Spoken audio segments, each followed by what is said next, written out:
going to show you another video from somebody that breaks down, somebody that I've just recently discovered on social media, and I've been really digging on her content a lot because she really breaks things down quite nicely. She's going to break down for you yet another loss in court for the Trump administration, but you're going to hear something in this breakdown that I find extraordinarily interesting, and that is that when the very same tear gas canisters that are tossed into a peaceful crowd of protesters is tossed back or are tossed back at ICE, the government then goes into court and argues that that was a dangerous weapon. You were trying to harm those individuals. Well, then what is it when you throw it into a crowd of ICE protesters?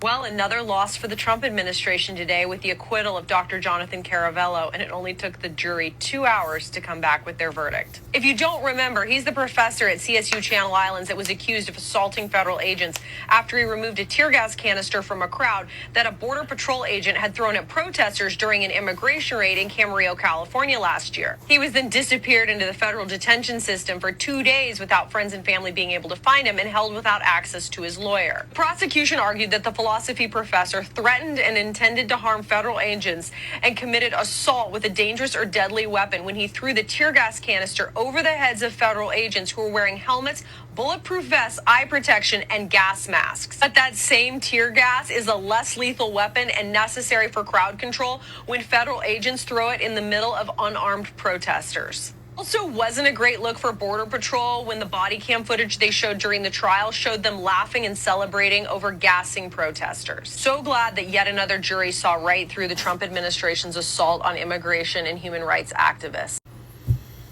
This is the double standard and hypocrisy that we get out of this administration and this party, for that matter, from the Republican Party.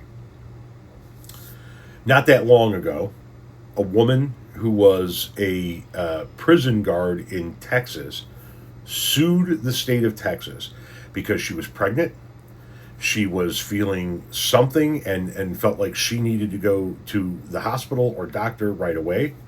They didn't want to let her go. She was on duty, and she lost the baby. And so she sued the state of Texas. And in court, the state of Texas argued that an unborn fetus does not have the same rights as a human being because it's not a human being yet.